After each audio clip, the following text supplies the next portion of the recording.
이 시간 함께 은혜 받으실 하나님의 말씀, 신약성경 누가복음 19장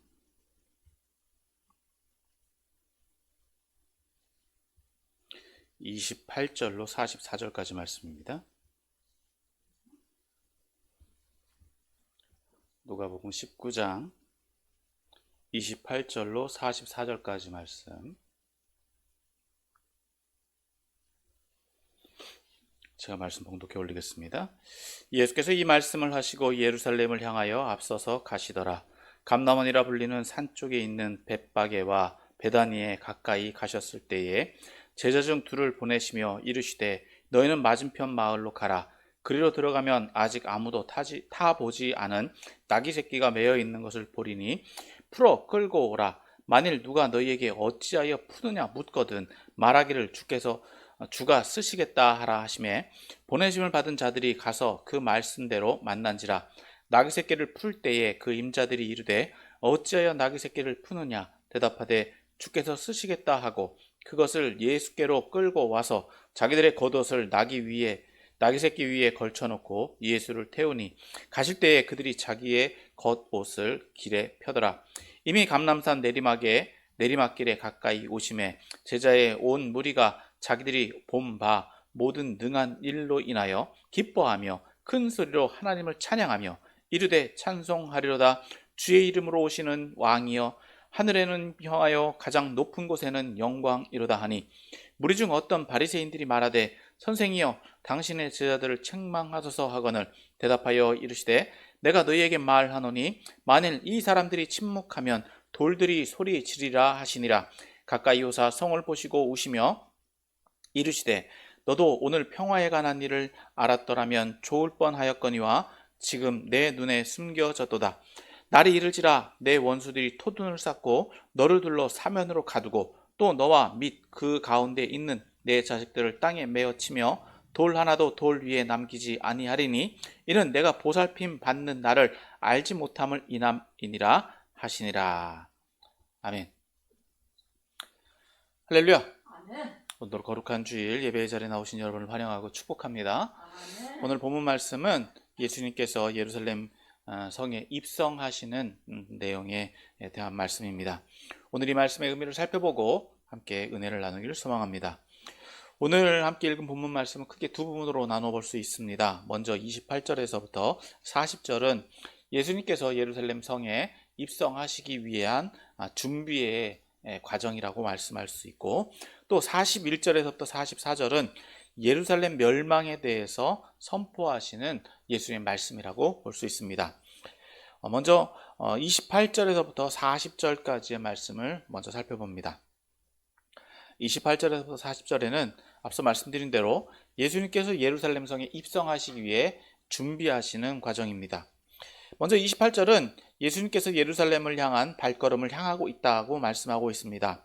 다시 말해서 예수님은 제자들에게 천국에 대한 말씀을 마치시고 자신의 사역을 완수하기 위하여 준비되어진 일들을 수행하시는 것을 볼 수 있습니다. 그래서 29절 말씀을 보면 예수님께서 이제 28절에서는 예수님께서 예루살렘으로 가시다가 29절에서 감람원이라는 산 쪽, 즉 벳바게와 베다니 가까이에 이르시게 되었습니다. 그곳에서 예수님은 제자 둘을 택하셔서 그들에게 이렇게 명령하시죠. 30절, 31절 말씀입니다. 30절, 31절 같이 봅니다. 시작. 이르시되 너희는 맞은편 마을로 가라. 그리로 들어가면 아직 아무도 타보지 않은 나귀 새끼가 매어 있는 것을 보리니 풀어 끌고 오라. 만일 누가 너희에게 어찌하여 푸느냐 묻거든 말하기를 주가 쓰시겠다 하라 하시매. 예수님께서는 감람원이라는 곳에 이르셔서 제자들을 택하셔서 둘을 보내시면서 이렇게 말씀하셨던 것입니다. 이 말씀을 보면요, 상식적으로는 잘 이해가 되지 않습니다. 굉장히 신비롭고 또 굉장히 좀 당황스러운 부분이라고 볼 수 있습니다. 예수님께서 이렇게 그럼에도 불구하고 예수님께서 이렇게 제자들을 둘을 택하셔서 그들에게 할 말과 또 어떻게 해야 될 것까지도 알려주시는 것은 이미 그 상황들이 일어날 것을 알고 계셨다라고밖에 이해할 수 없을 것입니다. 게다가 예수님께서 끌어오라고 하신 나귀는 아직 아무도 타보지 못한 나귀였으며 심지어 새끼라는 것입니다. 게다가 이 나귀가 그냥 있는 것이 아니라 주변에 혹은 주인이 있을 것이다 라는 것까지입니다. 다소 당황스럽고 이해하기 어려운 말씀이지만 예수님의 명령에 예수님의 하라고 한 이 태도, 이 행동에 대해서 제자들은 그대로 행했다고 말씀하고 있습니다. 32절입니다. 자, 보내심을 받은 자들이 가서 그 말씀하신 대로 만난지라. 즉 예수님이 말한 대로 가보니까 그곳에 나귀가 메어져 있더라는 것이죠. 그래서 나귀 새끼를 푸니까 33절입니다. 나귀 새끼를 풀 때에 그 임자들이 이르되 어찌하여 나귀 새끼를 푸느냐. 자, 대답하되 주께서 쓰시겠다 하고. 참 이해하기 어려운 상황입니다. 예수님께서 미리 제자들보다 앞서서 그들에게 나귀의 값을 치르신 것도 아니고, 또 여기서 말하고 있는 이 주라는 대상이 구체적으로 누구인지를 밝히고 있지 않은 상황에서 이 나귀의 주인이 낯선 사람이 와서, 누군지 알지도 못하는 사람이 와서 이 나귀를 풀어갈 때에 그것을 그냥 보냈다라고 하는 것, 참 이해하기 어려운 상황입니다. 하지만 이것이 하나님의 계획이고 하나님의 섭리다라고 한다면 그것은 우리의 이해를 넘어서는 일이다라고 받아들일 수밖에 없다는 것입니다. 그래서 제자들은 또 그 당시에 있던 사람들은 이 예수님이 행하셨던 것과 또 예수님이 하라고 한 이 말씀들을 보면서 굉장히 이해도 안 되고 당황스럽고 좀 그들이 일을 하면서도 이것이 어떤 일인가 하면서 의아했을 것입니다. 하지만 그들은 예수님의 명령대로 했을 때 그것이 실현되는 것을 지금 보고 있다는 것이죠. 그래서 예수님의 말씀대로 제자들은 나귀를 예수님께로 끌고 왔습니다. 그리고 35절, 그것을 예수께로 끌고 와서 자기들의 겉옷을 나귀 새끼 위에 걸쳐 놓고 예수를 태우니. 예수님 말씀대로 나귀 새끼를 끌고 왔습니다. 어린 새끼였고 한 번도 누군가를 태워보거나 또 무엇인가를 짊어져 본 적이 없었을 이 나귀에게 이제 어떤 마구도 준비되어 있지 않은 상황에서 제자들이 할 수 있는 것이라고는 자신들의 겉옷을 벗어서 그것을 덮는 일이었을 것입니다. 어떻게 보면 굉장히 초라해 보이고 어떻게 보면 임시적인 방법이었을 것입니다. 하지만 그럼에도 불구하고 그들은 이것을 굉장히 이 행동에 의미를 두고 있다는 것을 볼 수 있습니다. 자, 어떻게 의미를 뒀느냐? 36절이죠. 가실 때에 그들이 자기의 겉옷을 길에 펴더라. 즉, 이 당황스럽고 황당한 이 상황이 지금 이 나귀의 새끼를 탔다라고 하는 것, 어떻게 보면 예수님이 낙마할 수도 있는 상황이고 예수님이 이 나귀가 그렇게 크지 않은 상황에서 예수님이 그곳에 앉으셨다라고 하는 것은 좀 외면상으로 볼 때 예수님의 풍채가 어떠했는지는 정확하게 알 수 없지만 그렇게 위대해 보이거나 커 보이지는 않았을 거다라고 하는 것입니다. 그럼에도 불구하고 제자들은요, 예수님이 이 나귀가 가는 길 앞에 자신들의 겉옷을 펼다는 것이죠. 즉 예수님을 좀 더 의미 있게 만들어 주었다. 자신들의 겉옷을 벗어서 그곳에 편다라고 하는 것은 자신들의 모든 것을 바쳤다라고 하는 것과 그것을 의미할 수 있다는 것입니다.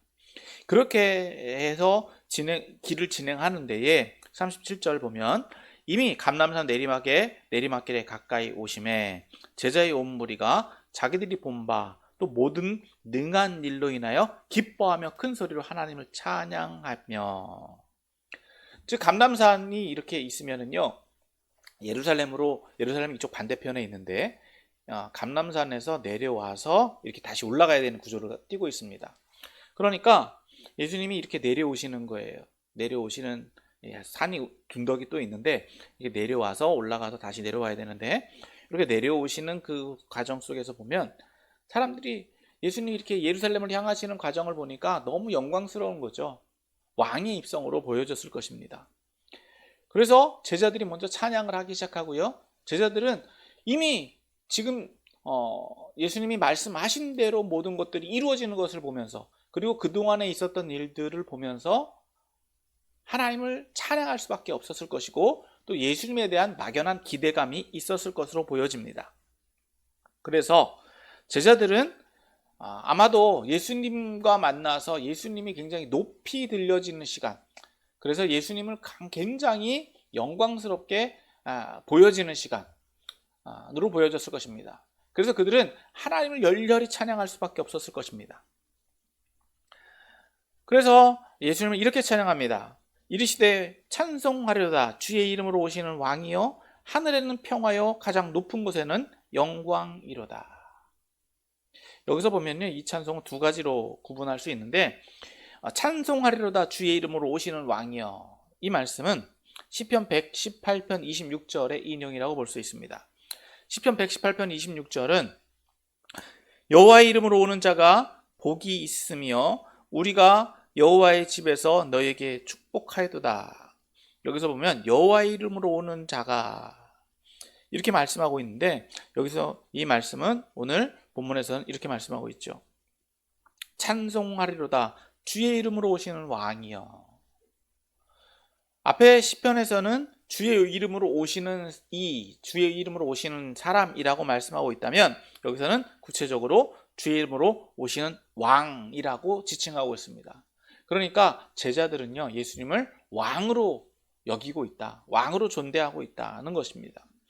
그리고 뒤에서 후반부에는 이렇게 찬양하고 있죠. 하늘에는 평화요 가장 높은 곳에는 영광이로다. 자, 이 찬송은요, 이미 예수님을 찬양했던 그 찬송의 내용으로 한번 언급되었던 말씀입니다.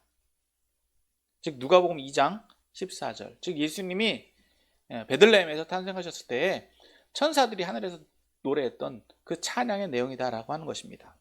누가복음 2장 14절 말씀에는 지극히 높은 곳에서는 하나님께 영광이요 땅에서는 하나님이 기뻐하시는 사람들 중에 평화로다. 천사들은 하나님 앞에 이렇게 노래했습니다.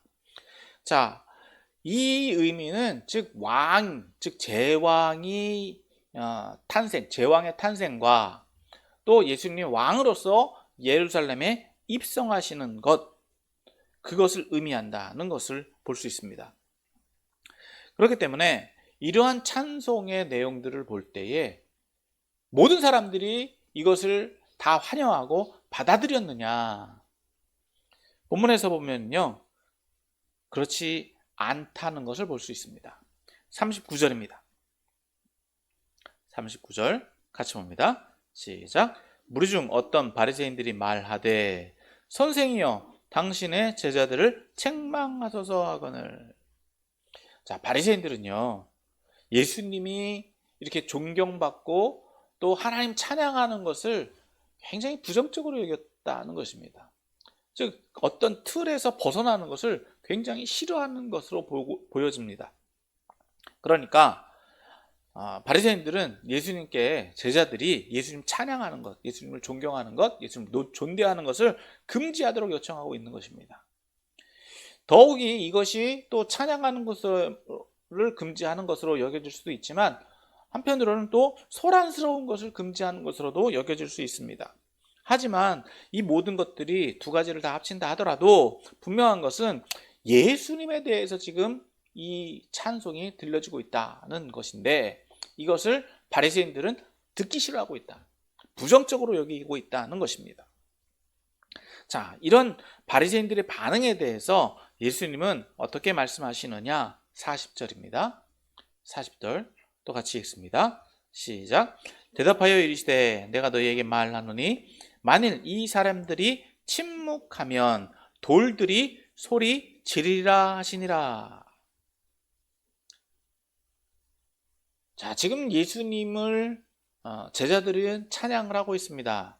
그런데 지금 이들이 보고 있는 것은 예수님이 예루살렘에 입성하시는 것을 보면서 굉장히 영광스러워하는, 즉 어떻게 보면은 좀 세상적인 표현이 맞을런지는 모르겠지만 자아도취에 빠져 있어요. 자신들이 이제 예수님을 따라서 어떤 한 자리를 차지할지도 모른다라고 하는 어떤 착각이 조금 있다는 것입니다. 그러다 보니까 자신들이 굉장히 감격하고 감동한 상황 속에서 예수님을 굉장히 높이고 있어요. 그런 것들을 예수님이 부정하셨느냐? 부정하지 않고 계시다는 것입니다. 비록 그런 마음일지라도 이 상황, 즉 제왕으로서 자신의 성으로 들어가는 그 상황을 찬양하는 것이 거부되어서는 안 된다라고 지금 예수님이 말씀하시는 것입니다. 그래서 예수님은 오히려 이 제자들의 반응을 두둔하고 계시다는 것입니다. 즉 예수님이 이렇게 입성하시는 그 과정을 제자들이 찬양하지 않으면 예수님 뭐라고 말씀하셨습니까? 이들이 찬양하지 않으면 누가 찬양한다? 돌들, 무생물. 즉 돌은요 아무것도 모르는 존재라고 볼 수 있죠. 하지만 즉 제자들이 찬양하지 않으면 이 돌들이 찬양할 것이다 라고 하는 것은 이것이 얼마나 큰 영광스러운 상황인지를 예수님이 암묵적으로 또 직설적으로 말씀해 주신다는 것입니다. 그러니까 예수님의 입성을, 즉 제자들은 예수님의 입성을 왕의 입성으로 보고 있고 또 이것이 최고의 순간으로 보내고 있는데 이 상황 속에서 침묵하라? 이것은 말도 안 되는 것이죠. 그래서 찬양의 순간에 이르렀을 때는 찬양할 수 있어야 된다는 것입니다. 제자들은 이렇게 자신들의 모든 역량을 다해서 찬양을 하고 있다는 것을 볼 수 있습니다. 자, 이런 굉장히 감격스럽고 영광스러운 상황 속에서 이제 예수님이 보인 반응은 굉장히 또 역설적입니다. 자, 41절 먼저 말씀 봅니다. 41절 같이 보겠습니다. 시작. 가까이 오사 성을 보시고 우시며. 자, 예수님이 예루살렘 성에 가까이 가시면서 우셨다라고 말씀하는데 이 울음의 의미가 무엇이냐라고 하는 것입니다. 이 말씀만 볼 때는요, 우리는 이렇게 상상할 수 있을 것입니다. 예수님이 이제 앞에서 제자들의 찬송을 듣고 존귀를 듣고 송축하는 것들을 보니까 내가 이제 하나님의 사역을 완수하기 위한 감격이 있다라고도 볼 수 있을 것입니다. 그런데 이 예수님이 우신 이 내용은 이제 42절에서 또 44절에 나오는 예수님 말씀을 통해서 알 수 있다는 것이죠.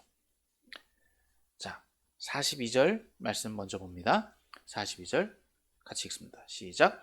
이르되 너도 오늘 평화에 관한 일을 알았더라면 좋을 뻔하였거니와 지금 내 눈에 숨겨졌도다.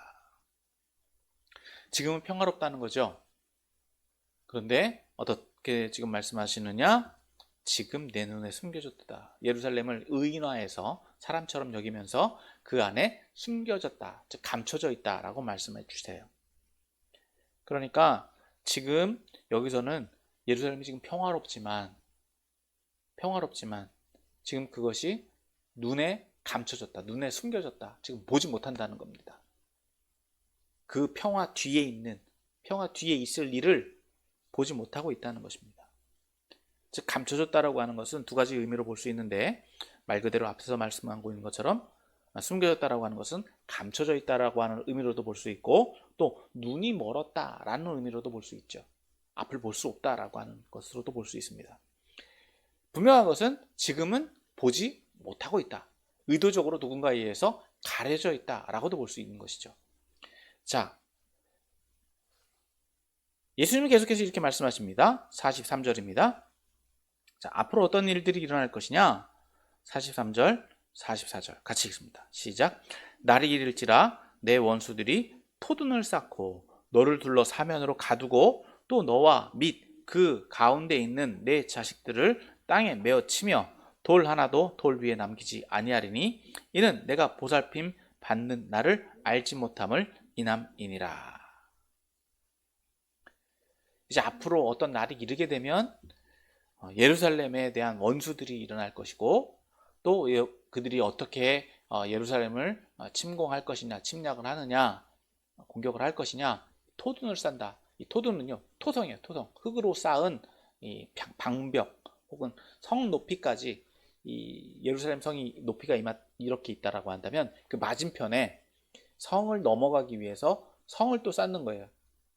흙성을 쌓는 겁니다. 그래서 흙벽을 또 쌓았는데 어떻게 쌓느냐? 예루살렘 성을 또 둘러서 쌓는 겁니다. 이렇게 사면을 쌓아서 예루살렘 성을 또 가둬 버리고, 그리고 그렇게 해서 예루살렘 성을 정복을 해나간다, 침공을 한다라고 말씀해 주고 있는데, 그 침공을 하게 될 때에 너와 및 그 가운데 있는 내 자식들을 땅에 메어치며, 즉 자녀들까지도 이렇게 굉장히 폭력적으로, 공격적으로, 그리고 그 자녀들에 대한 어떤 무자비함이 자행될 것이다 라고 하는 것입니다. 더 나아가서 이 예루살렘 성에 있는 이 돌 위의 돌도 남겨지지 않게 될 것이다. 이 성이 완전히 무너져서 완전히 회파될 것이다 라고 말씀하고 있고, 더 나아가서 누구에게도, 즉 예루살렘 성이 누구의 위로나 보살핌도 받지 못하게 될 것이다 라고 하는 것, 이렇게 예수님 말씀해 주고 있는 것인데, 그러니까 예수님이 이러한 눈물은 안타까움의 눈물이고 앞으로 있을 예루살렘의 멸망을 보고 멸망을 보신 그 아쉬움의 눈물, 안타까움의 눈물이다라고 볼 수 있는 것입니다. 자, 이런 말씀들을 통해서 이제 예수님에 대해 오늘 말씀 이 예루살렘의 입성을 가지고 오늘 저와 여러분들에게 적용하길 원하는 것은, 첫 번째로 끝까지 예수님과 함께 해야 된다는 말씀을 것으로 적용하기를 원합니다. 오늘 본문에서 제자들은 예수님과 함께하고 있습니다. 그동안도 예수님이 제자들을 부르셔서 제자들은 따라다녔습니다. 그리고 오늘 본문에서도 제자들은 예수님이 하신 명령, 이해도 안 되고 좀 당황스럽고 그들이 감당하기 어려워 보일 수 있는 이 명령에 대해서 이 제자들은요 그대로 순종했다는 것입니다. 그리고 예루살렘에 입성한 때에는 자신들이 어떤 나름대로의 생각은 있었겠지만 그래도 예수님을 온전히 따라가고 있다는 것입니다. 더 나아가서 그들은 자신들이 할 수 있는 최선의 역량으로 예수님을 존경하고 있다는 것이죠. 그러니까 우리가 어떤 예수님을 믿고 예수님을 따를 때에는 세상의 기준으로 따를 것이 아니라 우리의 형편에 맞는, 우리의 수준에 맞는, 우리가 할 수 있는 최선을 다하는 것이 옳다는 것입니다. 예수님이 그렇다고 해서 그것을 부정하거나 무시하시는 분이 아니라 그것을 받아들이시는 분이다라고 하는 것입니다. 즉 예수님을 찬양하고 예수님을 예배하는 것이 다른 데 있지 않다는 것이죠. 우리의 가진 것, 우리가 할 수 있는 최선의 역량을 다하는 것이 예수님을 예배하는 것이고 끝까지 따르는 것이다 라고 하는 것입니다. 많은 사람들이 어떤 기준을 보고 자신을 상대적으로 평가를 해요. 아니, 절대적으로 평가하는 경우들이 있습니다. 그런데 하나님이 우리의 예배를 받으시는 것은요 상대적이에요. 우리가 얼만큼 우리의 수고를 다하고 있느냐, 안 되는 상황 속에서, 불가능한 상황 속에서 그 상황들을 이겨내고 있느냐는 것이죠. 그렇다고 해서 예수님이 그것을 모르시느냐, 그렇지 않다는 거예요. 예수님 다 알고 계시다. 오히려 심지어 오늘 본문에서 볼 수 있듯이 바리새인과 같은 방해자들도 있다는 것입니다. 반대자들도 있다는 것입니다. 하지만 그럼에도 불구하고 해야 되는 것은 뭐다? 하나님 찬양하는 것, 예수님 높여드리는 것, 그것이 제자들이 해야 되는 일들이다라고 하는 것입니다. 이처럼 오늘날 저와 여러분도 마찬가지다라고 하는 것입니다. 예수님과 함께 예루살렘 성에 들어간다라고 하는 것, 어떤 보상을 기대할 수도 있습니다. 예수님 높임을 받으니까, 오늘 예수님 믿으니까 내가 이루고자 하는 어떤 목표, 소망, 뜻, 어떤 질병의 치료, 이런 것들이 일어나겠다. 비록 예수님을 따르는데 어떤 목적을 가지고 왔다 할지라도, 그래서 예수님 찬양한다 할지라도 예수님 그것을 부정하지 않으신다는 것이죠. 왜? 하나님을 찬양하는 것 자체만으로도 그것이 하나님께 영광 돌려줄 수 있는 예배가 될 수 있기 때문이다라고 하는 것입니다.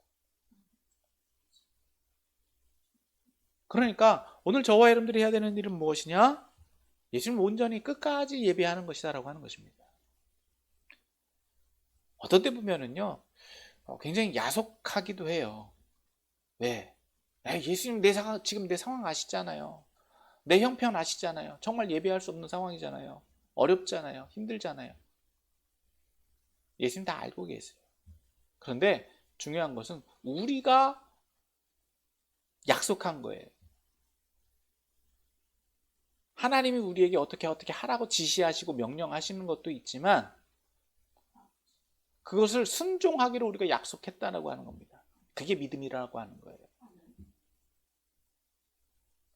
그것에 순종하는 것이 제자로서의 삶이고, 그것이 믿음 있는 삶이고, 그것이 오늘 저와 여러분들이 해야 되는 일들이다라고 하는 것입니다.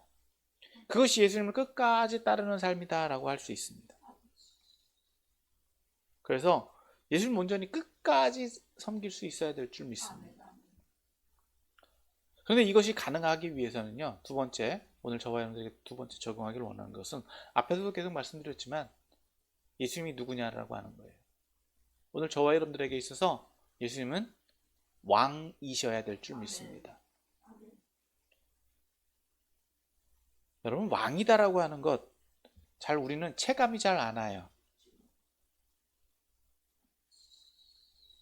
오늘 저와 여러분들은요, 내 마음대로 살고 내 뜻대로 살고 있기 때문에 소위 말하면 자유로운 자유주의 사상 가운데 살고 있기 때문에 내가 왕이에요. 그런데 유심히 보면 우리도 무언가에 소속되어져서 살아갑니다.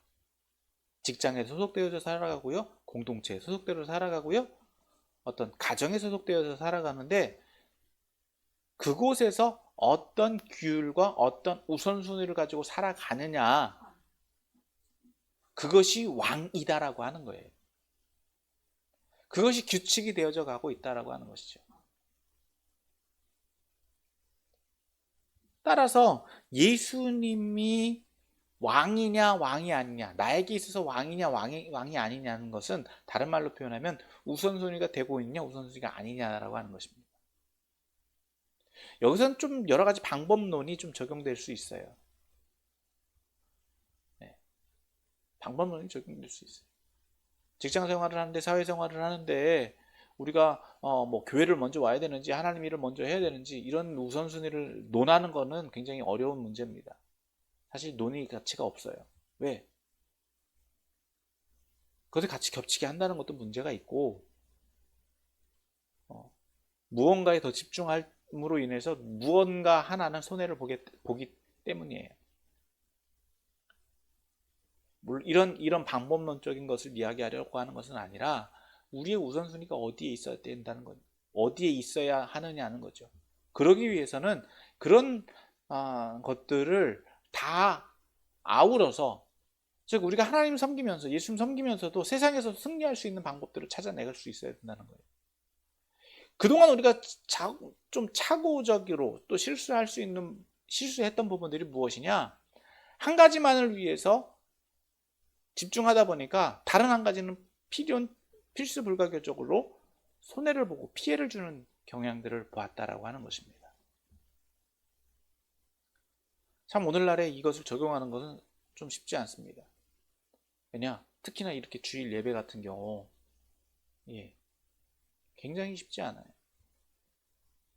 정해진 이 시간대에 예배에 나온다라고 하는 것, 개인의 상황에 따라서 물론 형편과 여건이 되시는 분들은 쉽게 나올 수도 있고 그것이 무엇이 어렵냐라고 이해도 안 될 수도 있습니다.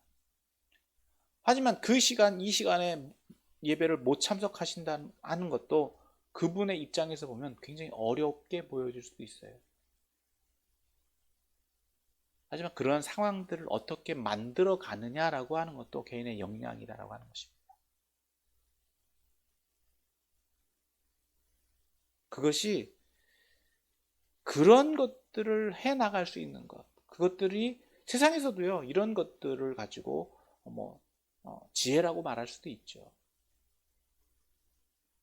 믿음의 사람들은요, 그래서 무엇이 우선순위가 되느냐, 그 우선순위를 훼손하지 않으면서 모든 것들을 아우를 수 있는 신앙인이 되어야 될 줄 믿습니다. 꼭 한 가지만을 성공하고 한 가지는 손해봐야 된다? 여러분, 그것만을 말하지 않아요. 예수님이 이 땅 가운데 오셨다라고 하는 것은, 예수님은 이 세상에서 함께 아우러서 예수님이 왕 되시는 것을 증명해 나가고 계시다는 것이죠. 오늘 본문에서도 볼 수 있는 것처럼 예수님은 모든 것들을 스스로 준비하실 수 있었고 누군가의 도움도 없이 자신이 왕이 되실 수 있었어요. 하지만 예수님은 제자들과 동역하고 계시고 또 나귀를 미리 준비하셨던 것, 하나님이 나귀를 미리 준비하셨던 것처럼 누군가의 손을 의지하도록 함께 동행해 나가고 계시다라고 하는 거예요. 그러니까 오늘 저와 여러분도 그런 상황 속에서 함께 만들어갈 수 있어야 된다라고 하는 것입니다. 그리고 세 번째로, 항상 우리가 지금 보고 있는 이 현상만이 전부가 아니다라고 하는 것이죠. 우리는 어디를 향해 간다? 천국을 향해 간다라고 하는 것입니다. 가장 큰 우선순위는요, 우리의 신앙의 결과는, 꼬링 지점은 어디냐? 하나님 나라다라고 하는 거예요. 오늘 예루살렘 성에 입성하는 예수님과 제자들은요, 굉장히 영광스럽고, 지금 비록 식민지 상황 가운데 있지만 예수님이 들어가시면 그 모든 상황들이 끝날 것 같은 환상 가운데 빠져 있습니다. 하지만 예수님이 보시는 이 세상은 어떻습니까? 멸망당할 것을 보고 계시다는 거예요. 지금 우리가 보고 있는 이 현상만이 전부가 아니다라고 하는 것입니다. 지금 우리는요, 사실 현재의 이 현상에 매여서 굉장히 암울한 것들을 보고 위기 가운데 있지만, 그래도 그 이면에는 무엇이 있다? 하나님께서 통치하실 하나님 나라가 있다.